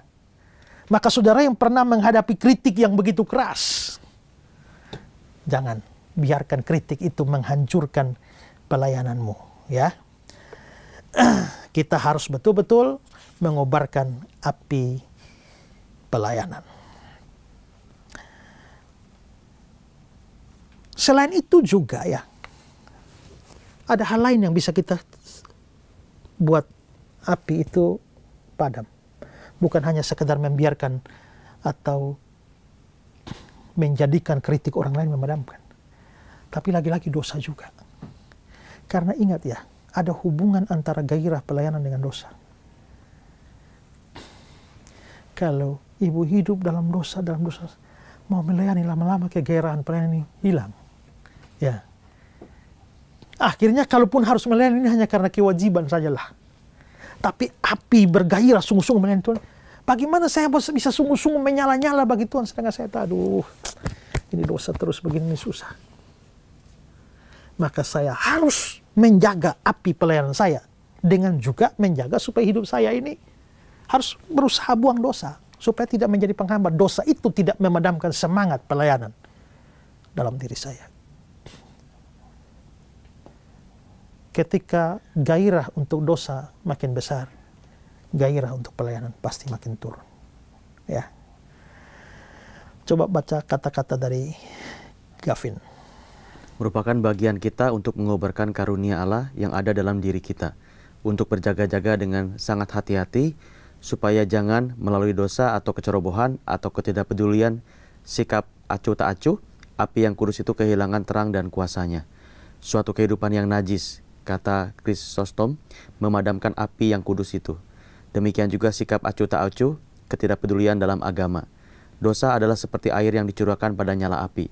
Ketidakpedulian atau sikap acuh tak acuh memadamkan api secara bertahap. Ya, lalu satu komentar lagi dari Clark. Roh ini direpresentasikan sebagai dipadamkan ketika tindakan apapun dilakukan. Kata-kata yang diucapkan atau kemarahan yang dituruti bertentangan dengan perintahnya. Ia adalah roh kasih, dan karena itu kemarahan, kedengkian, balas dendam atau kemarahan yang tidak baik atau tidak suci akan memadamkannya. Telah diamati bahwa api dapat dipadamkan, baik dengan menumpuk tanah di atasnya maupun dengan menyiramkan air ke atasnya. Dan dengan demikian juga cinta akan dunia ini akan sama efektifnya untuk mendukakan dan memadamkan roh seperti tindakan pelanggaran biasa yang manapun. Ya, jadi berhati-hatilah supaya dosa tidak menjadi alat memadamkan api pelayanan kita. Nah, itu dosa yang bisa dilakukan oleh orang percaya. Ya, oke, ada yang mau bertanya? Saya, Pak. Ya. Bagaimana saat kita berdosa, pada saat kita berdosa, bagaimana cara Roh Kudus menginsafkan kita? Apakah secara audible atau bagaimana, Pak? Kalau kita melihat apa yang Yesus katakan, kalau dia datang, dia akan mengingatkan kamu akan segala sesuatu yang telah kukatakan padamu, ya kan? Nah, jadi kelihatannya dan apa yang dikatakan oleh Tuhan itu kan sudah dicatat di dalam Alkitab. Memang Roh Kudus bisa saja bicara. Mungkin saja zaman perjanjian lama kan juga Tuhan bicara langsung kan. Tapi menariknya adalah untuk nabi-nabi itu, ketika Tuhan sudah ngomong, Tuhan bilang, tuliskanlah ini dalam sebuah kitab. Tuliskanlah ini dalam sebuah kitab. Dan kitab suci yang muncul sekarang ini juga semua kan hasil pekerjaan Roh Kudus. Roh Kudus yang mengilhami para penulis kitab suci menulis. Sehingga pada akhirnya sekarang adalah pola yang umum bahwa Roh Kudus menggunakan kitab suci untuk menyatakan kita salah. Makanya di 2 Timotius 3:16 bilang, segala tulisan yang diilhamkan Allah memang bermanfaat untuk menyatakan kesalahan. Berarti kita salah atau tidak itu dari kitab suci. Dan cara Roh Kudus bekerja adalah dengan membawa kita kepada kitab suci dan membandingkan dengan hidup kita. Lalu akhirnya kita tahu ini dosa. Atau Roh Kudus bisa menegur kita menggunakan firman Tuhan. Entah waktu kita baca Alkitab, atau waktu dengar khotbah, atau waktu mendengar radio, atau lihat YouTube yang bahas firman, macam-macam cara. Tapi Roh Kudus bekerja dengan cara menggunakan firman, menginsafkan kita. Ya. Karena suara langsung ini juga memungkinkan dari setan, ya, maka kita jangan menjadikan suara langsung di telinga itu sebagai patokan, karena belum tentu itu dari Tuhan juga, ya. Tapi kembali kepada kitab suci itu menjadi suatu tanda yang lebih objektif bagi teguran Roh Kudus. Ada lagi? Saya, Pak. Ya. Pak mau bertanya, Pak. Apa dampak atau akibat bagi seseorang yang melakukan dosa memadamkan roh yang di 1 Tesalonika 5 ayat 19? Atau yang lalai mempergunakan karunia rohani 1 Timotius 4 ayat 14. Apakah kedua hal ini dapat mempengaruhi keselamatan seseorang? Enggak, mempengaruhi keselamatan tidak. Tapi bayangkanlah bahwa ketika orang lain mau melayani dan menjadi berkat bagi banyak orang, lalu kita padamkan. Ya. Wah. Itu sesuatu yang merugikan kerajaan Allah sebenarnya. Ya. Apalagi kalau Roh Kudus telah berikan karunia pada dia. Roh Kudus juga berikan karunia pada saya untuk melayani, tapi saya padamkan. Maka ada banyak, pasti bukan menghilangkan keselamatan kita, tetapi ada banyak juga penulis atau pengkhotbah, penafsir Alkitab yang mengatakan bahwa akibat dari semua itu adalah bahwa hati kita akan dikeraskan. Ya, sehingga kita akhirnya kehilangan segala macam hal yang baik dari pekerjaan Roh Kudus dalam diri kita. Jadi kurang lebih sama dengan mendukakan Roh Kudus itu. Ketika kita mendukakan Roh Kudus, Roh menahan pekerjaan-pekerjaan baik dalam diri kita. Kita memadamkan roh, maka roh menahan pekerjaan-pekerjaan baik itu. Sehingga banyak hal baik yang datangnya dari Roh Kudus itu nggak bisa kita terima. Ya, lama-lama hati kita, kan ini kan lagi bernyala-nyala nih loh. Dipadamkan terus, begitu nyala padam. Lama-lama kita jadi dingin. di dalam pelayanan. Sehingga akhirnya kita sudah kehilangan gairah di dalam pelayanan. Ada banyak orang Kristen yang sekarang hidupnya sudah nggak ada gairah lagi melayani itu ya. Ngomongin pelayanan biasa-biasa aja lah ya. Sementara ada banyak orang yang berkobar-kobar untuk pelayanan kan. Begitu rindu mencari domba yang sesat, itulah kerinduan jiwaku. Rindu sekali cari jiwa. Tapi yang orang ini kok ngomong cari jiwa, yes. Hidup biasa-biasa aja lah.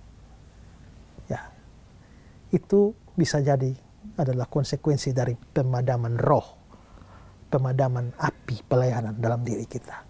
Ya, oke, ada lagi? Saya mau tanya Pak. Ya. Pak, apa memungkinkan ada orang yang menerima Tuhan Yesus di mulut saja, Pak? Jadi dia hanya sekedar lip service saja, tapi sebetulnya juga ada ayat firman Tuhan yang berkata bahwa tidak ada seorang pun yang mengaku Yesus sebagai Tuhan dan Selamat selain daripada Roh Kudus.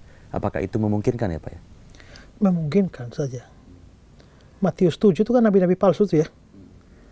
Ya, lalu dikatakan bukan setiap orang yang mengatakan aku Tuhan, Tuhan, Tuhan akan masuk dalam kerajaan Allah.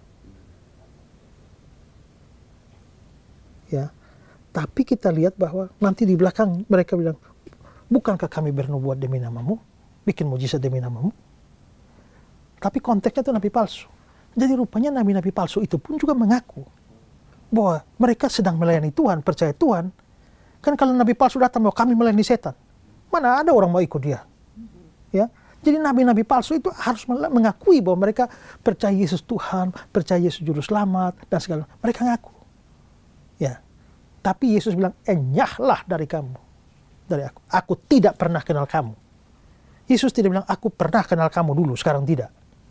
Nah, aku tidak pernah. Pasti mereka nggak pernah jadi orang percaya. Anehnya, mereka mengaku-ngaku memang Yesus Tuhan. Bisa, ya. Nah, tapi yang ayat yang mengatakan bahwa tidak ada seorang pun yang dapat mengaku Yesus Tuhan kalau tidak dari Roh Kudus, artinya ayat itu mengaku Yesus Tuhan dalam pengertian sungguh-sungguh. Yang mengaku Yesus Tuhan sungguh-sungguh dalam pengertian yang sebenarnya, itu nggak mungkin kalau bukan pekerjaan Roh Kudus. Itu harus pekerjaan Roh Kudus. Tapi yang hanya di bibir, ya itu pasti bukan pekerjaan Roh Kudus. Ya, jadi tetap memungkinkan. Ya. Hari ini juga kalau saya datang ke tempat Anda, ya tanya Anda, apakah percaya Yesus Tuhan? Banyak di antara saudara, bahkan bukan banyak, mungkin semua akan mengaku, ya percaya Yesus. Tapi belum tentu saudara percaya Yesus. Saudara mungkin hanya Kristen KTP saja. Ya. Nah, tapi kalau sampai saudara sungguh-sungguh percaya Yesus, itu pekerjaan Roh Kudus. Saya mungkin ya dalam beberapa episode yang lalu saya pernah cerita tuh ya. Saya mau KKR ke satu tempat, panitia sudah siap di lapangan. Ya, saya sudah turun dengan tim. Hari H kami tiba. Mereka bilang, dilarang KKR di lapangan karena lapangan ini adalah milik gereja ini. Ya, jadi rupanya gereja mayoritas dan merasa bahwa saya bukan dari denominasi mereka, jadi nggak boleh khotbah di situ. Akhirnya panitia sewa hotel, lalu publikasi mau KKR pindah ke hotel, dan malamnya KKR yang ada cuma tim dan panitia, nggak ada satu orang yang lain. Saya lihat saya kecewa, ya. Saya minta kepada panitia besok publikasi lagi, jadi mereka nyewa mobil keliling tuh loh, keliling pulau itu untuk umumkan hadirilah KKR ini. Besok yang datang di luar panitia dan ini satu orang.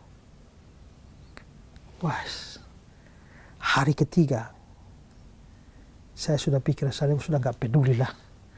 Mau ada orang nggak ada orang, saya sudah berdoa, Tuhan pokoknya saya akan menginjil. Saya akan khotbah sama seperti ada 1000 orang di sini.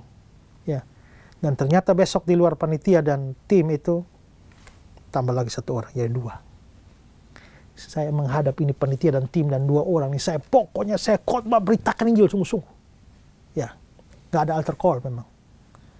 Setelah itu saya tutup dan selesai, pulang Kupang saja. Ya.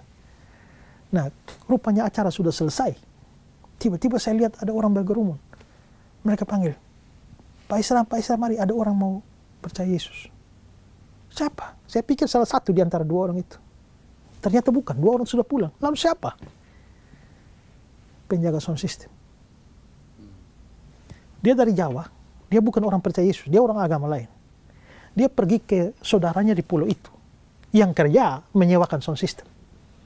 Lalu dia ditugasi untuk ini, panitia sewa sound system. Jadi dia harus jaga sound system di situ. 3 hari saya khotbah, dia jaga sound system. Dan dia mengaku bahwa begitu saya dengar pertama kali saya khotbah tentang Yesus, dia jengkel dan dia tinggalin. Tapi dia harus kembali lagi untuk ngatur sound system.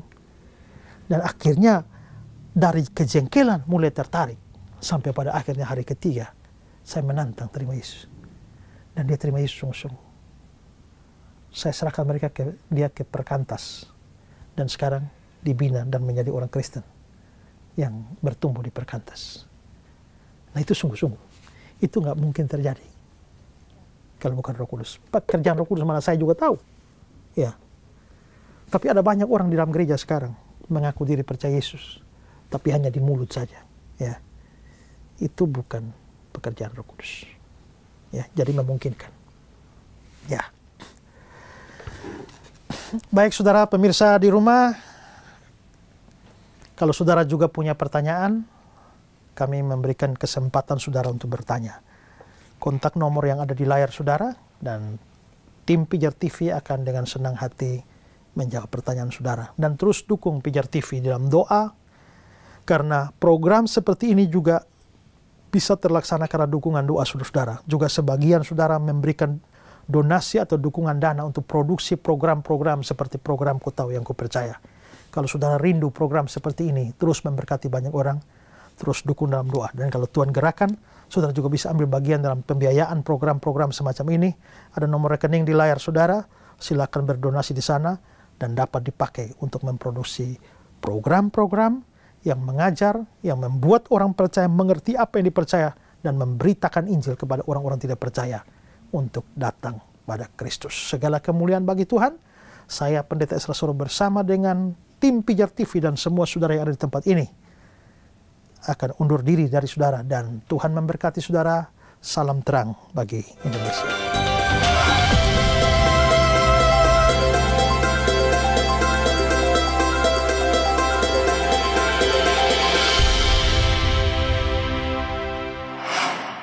Terima kasih saudara sudah menyaksikan program Ku Tahu Yang Ku Percaya edisi pneumatologi. Ada masih begitu banyak pembahasan mengenai pribadi Roh Kudus ini. Dalam memahami karunia-karunia Roh Kudus, kita juga menemukan adanya karunia kesembuhan, yaitu karunia yang diberikan oleh Roh Kudus untuk melakukan penyembuhan seperti yang diperbuat oleh Yesus dan rasul-rasul. Bagaimana definisi karunia ini? Bisakah dipakai secara otomatis? Bahkan bisakah dipalsukan? Bisakah kesembuhan hanya terjadi karena efek psikologis, bukan semata-mata karena karunia kesembuhan? Dan apakah Tuhan senang dengan pemikiran-pemikiran skeptis tentang karunia kesembuhan yang muncul di kalangan orang Kristen dan non-Kristen? Temukan pembahasan ini di episode selanjutnya di program Ku Tahu Yang Ku Percaya edisi pneumatologi. Bagi saudara yang ingin bertanya, ingin berdiskusi, dan ingin didoakan setelah saudara menyaksikan program ini, saudara bisa menghubungi call center dan WhatsApp center kami di nomor telepon yang tertera di layar, dan tim respon kami senantiasa siap melayani saudara. Kami juga berterima kasih untuk dukungan yang saudara berikan dalam bentuk dana yang memampukan kami terus dapat menyiarkan kabar baik ini ke seluruh pelosok Indonesia melalui program Ku Tahu Yang Ku Percaya. Bagi saudara yang ingin terlibat dalam dukungan dana agar produksi program ini terus bisa berlangsung, dukungan dana saudara dapat dikirimkan ke BCA dengan nomor 5055-182121 atas nama Yayasan Pelayanan Media Indonesia. Kami bersyukur atas kemitraan dan dukungan saudara yang senantiasa ada bagi kami. Sampai jumpa lagi di episode selanjutnya.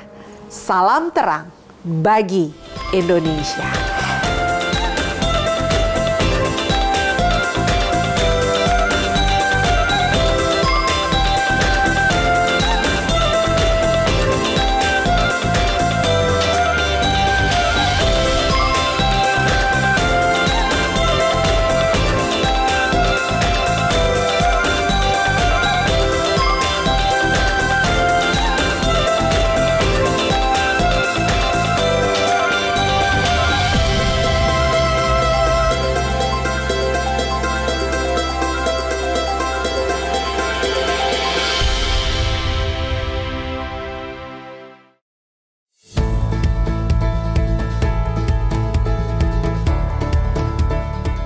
Sahabat Pijar TV, terima kasih sudah menjadi pemirsa setia program-program Pijar TV. Kami sungguh rindu agar saudara bukan saja diberkati dengan menyaksikan program-program ini, tetapi juga dapat berinteraksi dengan kami untuk berdiskusi dan bahkan didoakan melalui WhatsApp dan telepon yang tertera di layar kaca ini. Hubungi kami sekarang juga melalui WhatsApp. Tim Respon Pijar TV siap untuk melayani saudara. Salam terang bagi Indonesia.